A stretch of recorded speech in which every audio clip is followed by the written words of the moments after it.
Well, the young Asian man who wore an elaborate disguise to come to Canada goes before the Immigration and Refugee Board today in Vancouver. The unidentified man made headlines around the world last week when he disguised himself as an old white man to get on an Air Canada flight. There are so many questions around this case and the man's bid for refugee status. So we are turning to Toronto immigration lawyer Mario Bellissimo to be our guide here.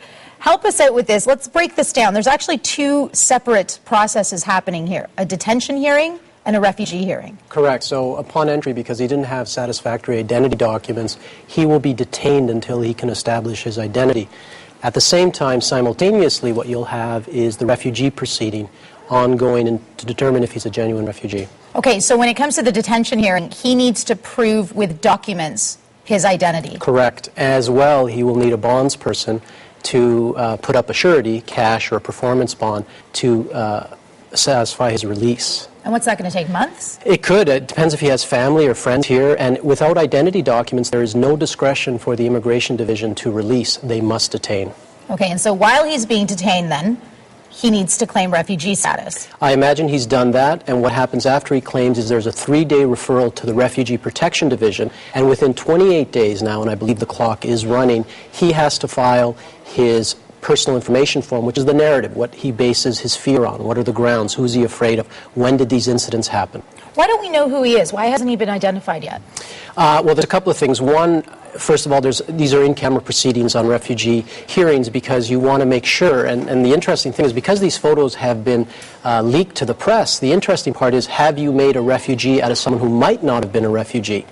Because, you know, that can be reviewed back in China, they can see who this individual is. So the point is to try to maintain these proceedings in camera so it doesn't affect the integrity of establishing, is this a bona fide refugee? And because we don't know who he is, there's plenty of speculation. This has garnered international attention.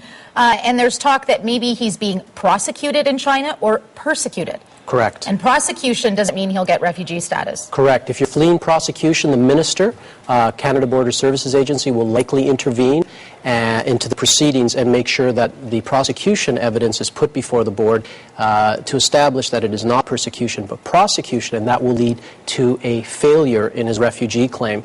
It will also mean that it could open him up to potential charges under the Immigration Act using false identity, documents, fraudulent documents, anything is open once you're found not to be genuine. And what kind of help is he getting right now? My understanding is there's duty counsel that's assisting him with his detention review. I don't believe that a lawyer is working on the file yet. I imagine he's applying for legal aid unless he has private resources and family that will assist. So what do you think about the media attention that this story has garnered? I know, his picture being out there isn't going to help his case. That's what you're saying?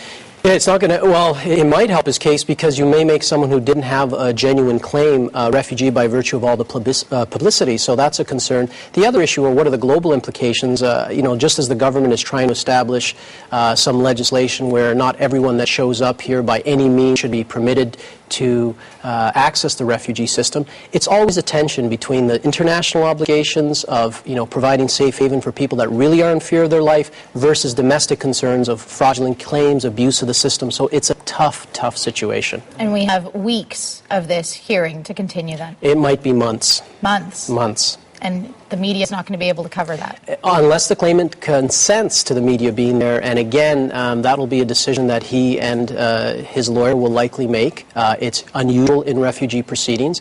And again, it depends on what the basis of the claim is. It might not be to his advantage to have any further coverage. Well, I'm pretty sure we'll remember this story in months when there's a decision. Absolutely. This is one that, I think there's going to be some individuals question as to how this person boarded a plane. I'm just going based on what I've seen. Does not look like a 55-year-old man to me, looks much older, but this may be a case where there was deference to the elderly, someone who had a skin condition.